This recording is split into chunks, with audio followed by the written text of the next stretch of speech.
Hello नमस्कार दोस्तों, आपसे एक नए वीडियो में बहुत बहुत स्वागत है। प्यारे साथियों को बता दें, हम जितने भी प्रश्न लेकर आते हैं सभी प्रीवियस से यही प्रश्न होते हैं और आपके एग्जाम में बार बार पूछे हुए प्रश्न हैं। साथियों, एक बार फिर मैं कहना चाहूँगा, हम वही प्रश्न कराते हैं जो सभी एग्जाम में कॉमन क्वेश्चन होते हैं और ये प्रश्न बार बार पूछे हुए होते हैं। हम वही प्रश्न लेकर आते हैं। आज आपको टॉप 15 साइंस के क्वेश्चन लेकर आए हैं जो आपके लिए वेरी इंपॉर्टेंट है। इसलिए वीडियो को पूरा जरूर देखिएगा। चैनल पर नहीं हो तो सपोर्ट कीजिएगा। आइए हम क्वेश्चन शुरू करते हैं। पहला हमारा क्वेश्चन है, रेडियो सक्रियता की खोज सर्वप्रथम किस वैज्ञानिक ने की? वेरी इंपॉर्टेंट है। Madam Curie, Irene Curie, Henri Becquerel और ई रदरफोर्ड। वेरी इंपॉर्टेंट है, याद रखेंगे।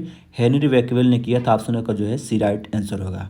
अगला हमारा प्रश्न है, रेडियो सक्रियता किसका गुण है? वेरी इंपॉर्टेंट है। इलेक्ट्रॉन का, प्रोटॉन का, न्यूट्रॉनों का और नाभिक का। वेरी इंपॉर्टेंट है। तो रेडियो सक्रियता किसका गुण है, ये प्रश्न पूछा गया, हाल ही में पूछा गया, याद रखेंगे। तो ऑप्शन जो आपका जो है डी राइट आंसर होगा, नाभिक का होता है।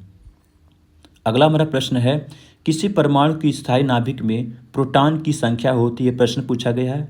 ऑप्शन ए न्यूट्रॉनों की संख्या के बराबर, बी न्यूट्रॉन की संख्या से अधिक, सी न्यूट्रॉन की संख्या से कम और डी इनमें से कोई नहीं। याद रखेंगे, न्यूट्रॉनों की संख्या से कम होता है। ऑप्शन का जो है सी राइट आंसर होगा। अगला हमारा प्रश्न है, रेडियो सक्रियता की इकाई क्या है? ये प्रश्न पूछा गया है। कैंडेला, फर्मी, क्यूरी और एंगस्टन। ये प्रश्न वेरी इंपॉर्टेंट है, साथ ही याद रखेंगे।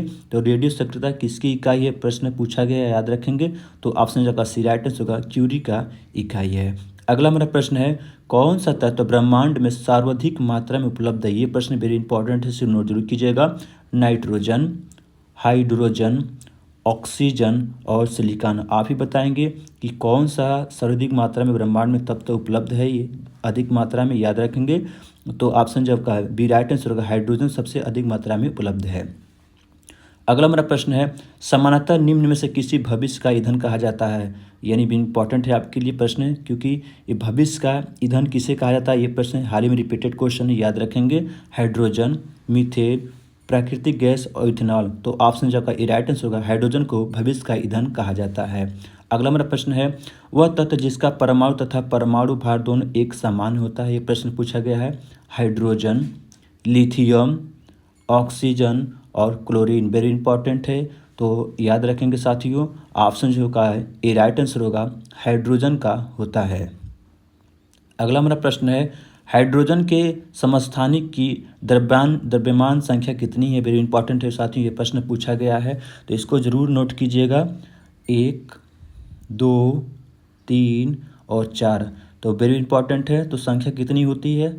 3 होती है। ऑप्शन जो का सी राइट आंसर होगा। अगला हमारा प्रश्न है, हाइड्रोजन का अवशोषण करने वाले धातु है रेडियम, प्लेटिनियम, वेनेडियम और पैलेडियम। तो हाइड्रोजन जो होता है उसको अवशोषित यानी अवशोषण करने वाली धातु का क्या नाम है, ये प्रश्न पूछा गया, याद रखेंगे। ऑप्शन जो का डी राइट आंसर होगा, पैलेडियम होता है। अगला हमारा प्रश्न है, आयतन के अनुपात में जल में हाइड्रोजन और ऑक्सीजन का अनुपात होता है? ये प्रश्न पूछा गया साथियों, बहुत इंपॉर्टेंट है आपके लिए। ए 2:9, बी 2:1, सी 3:8 और डी 3:9। वेरी इंपॉर्टेंट, याद रखेंगे। ऑप्शन जो बी राइट आंसर का 2:1 है। अगला हमारा प्रश्न है, भार के अनुपात में जल में हाइड्रोजन व ऑक्सीजन का अनुपात होता है? ये प्रश्न पूछा गया, याद रखेंगे। 2:1, 1:9, 1:6 और 1:8।